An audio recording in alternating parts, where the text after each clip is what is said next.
শহরে আস্থা যেমন জরুরি, পাহাড়ে তার প্রয়োজন আরো অনেক বেশি। পাহাড় নীরব কিন্তু কঠিন। এখানে প্রতিটি পদক্ষেপ কৌশল, ধৈর্য আর মানুষের প্রতি দায়িত্বের পরীক্ষা। 2022 সালে কেএনএ যখন তাদের সশস্ত্র সংগ্রাম শুরু করে, তো ওই সময় দেখা যাচ্ছে যে কেএনএর যারা সংগঠক বা সদস্য ছিলেন, তো তাদের বিরুদ্ধে আমরা আমাদের অপারেশন পরিচালনা করি।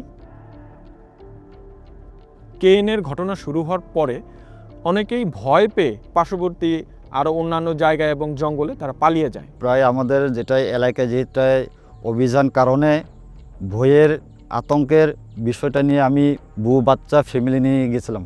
ভয়ের জন্য পাড়াতে ঢুকতে পারতেছি না। জঙ্গল থেকে আমরা পালাইছি। ঘর থেকে কিছু না নিয়ে খালি আমরা ওখানে পৌঁছেছি।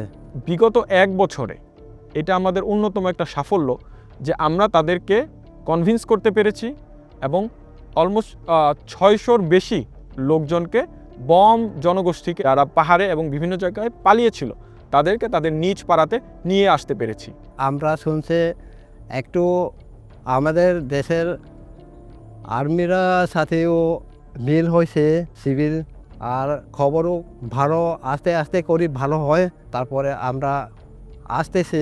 তাদেরকে আমরা নিয়ে আসার পরে সব ধরনের সাহায্য সহযোগিতা করেছি, কর্মসংস্থানের ব্যবস্থা করেছি। যারা চলে আসছে তাদের জন্য কিন্তু আমরা নিজ খরচে তাদেরকে টাকা দিয়ে সেখান থেকে তাদের নিজ পাড়াতে নিয়ে আসার ব্যবস্থা করছি। এবং বম জনগোষ্ঠীর মধ্যে এটা এখন প্রমাণিত যে কেএনএর সাথে যারা সম্পৃক্ত তারা কোনোভাবেই ভালো ছিল না এবং বাংলাদেশ থেকে ত্যাগ করে অন্যান্য জায়গায় যারা গিয়েছে তারা সেখানে তাদের প্রাপ্য সম্মান এবং অধিকারটুকু পায়নি, যেটা তারা বাংলাদেশের একজন স্বাধীন নাগরিক হিসেবে পেয়ে থাকে। পুনরায় নিজের দেশে চলে আসতে পারতেছি।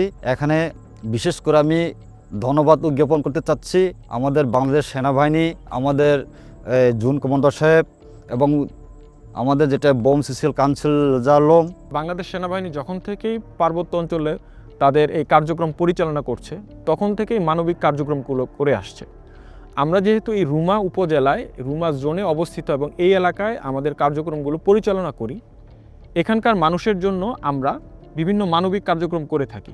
অসুখ বিসুখ হলে তাদের থেকে ওষুধপত্র যা লাগে তাদেরকে সহায়তা করে।